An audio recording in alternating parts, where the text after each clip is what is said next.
السلام عليكم. سأحدثكم اليوم عن طريقة التخلص من الشخير وبشكل دائم. لا يوجد شيء أكثر سوءًا يمنع النوم الجيد كشخير شريكك طوال الليل. فلنبدأ بالسبب الحقيقي للشخير. هناك العديد من الأشياء التي يمكنك فعلها لكي تتكيف مع هذه المشكلة. فإن كان السبب هو انقطاع النفس أثناء النوم، فيمكنك استخدام جهاز تحسين التنفس، وهو عبارة عن جهاز يربط على الرأس وسيقوم بتزويدك بدفعة من الهواء، وبالتالي يمكنك من التنفس. لكن من مشاكله أنه يسبب جفاف فمك، ومن غير المريح أن تضع هذا الشيء حول رأسك. وهناك أيضا أجهزة معينة يمكنك وضعها في فمك والتي تدفع بالحنك للأمام لكي يزيد اتساع مجرى الهواء ليمكنك من التنفس. لكن عاجلا أم آجلا عليك أن تصل إلى حل جذري. في البداية سأشرح مفهوم الشخير، ويقصد به هنا هو فقدان قوة البنية الخلفية للحلق التي تسبب صوتا اهتزازيا، وقد يحدث ذلك بسبب الرقبة الكبيرة بسبب الدهون الموجودة فيها، وهو ما يعيق الهواء. وتعرف هذه الإعاقة بانقطاع النفس الانسدادي النومي، وقد يكون مصدره أيضا البطن. لنفترض مثلا أن لديك دهون حشوية في بطن كبير، فجميع هذه الدهون الزائدة تحدث ضغطا للأعلى على الحجاب الحاجز، خاصة أثناء استلقائك. إن هذا الضغط المستمر سيحد من كمية الأكسجين في رئتيك. وهناك علاقة كبيرة بين الأشخاص الذين يشخرون وزيادة وزنهم. ولكن من ناحية أخرى لدينا شيء وظيفي، بمعنى آخر يتحكم جهازك العصبي بقوة الجزء الخلفي من الحلق، وأنا أقصد الجهاز العصبي الذاتي.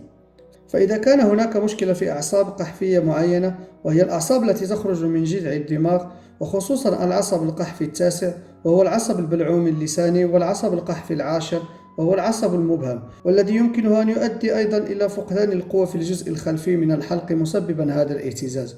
وهناك عصب آخر يدعى العصب الحجابي، والذي يخرج من أسفل الحجاب الحاجز ويصعد باتجاه الرقبة، حيث يتحكم بالحجاب الحاجز وبكمية الهواء التي تحصل عليها الرئتين.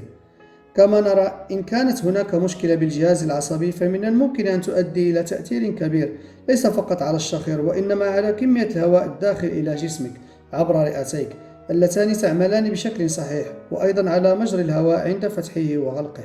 وهذه الأعصاب تتأثر بشكل كبير بفيتامين ب1 الذي يدعى ثيامين، ونقصه يؤدي إلى وجود مشكلة بهذه الأعصاب.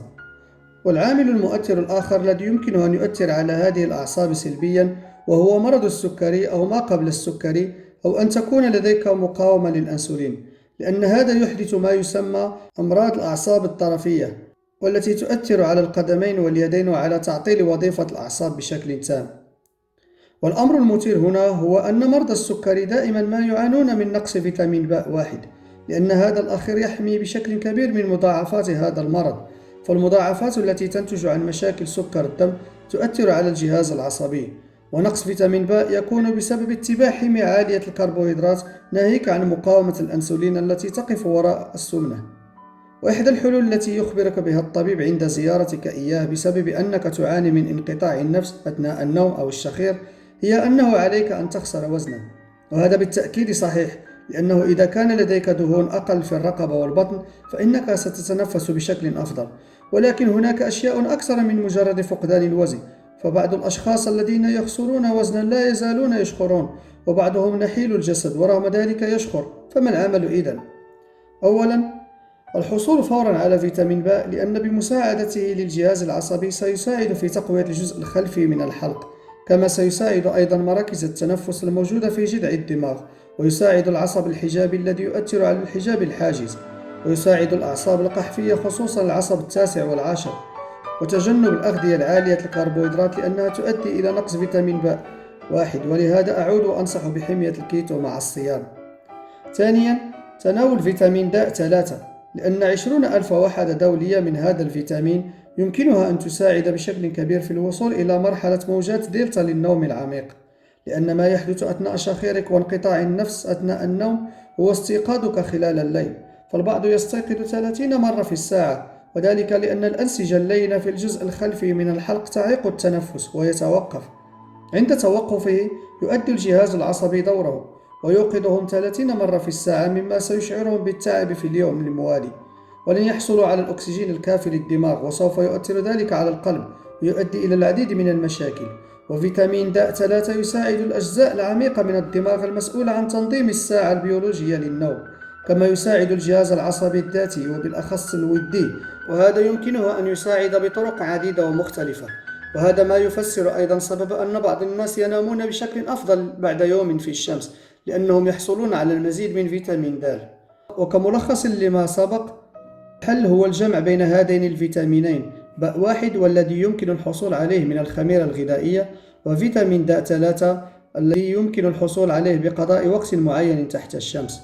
سأضع بعض الروابط في صندوق الوصف التي تحدد المدة الزمنية المعينة لقضائها تحت الشمس. لا يمكن أخذ فيتامين د من التغذية فقط، لذا سيكون من الضروري إضافة مكملات غذائية. كل هذا بالإضافة إلى الصيام واتباع حمية منخفضة الكربوهيدرات كحمية الكيتو الصحية. إن أعجبكم المحتوى من فضلكم اشتركوا الآن وانشروه لتعم الفائدة. بالتوفيق وشكرا على متابعتكم.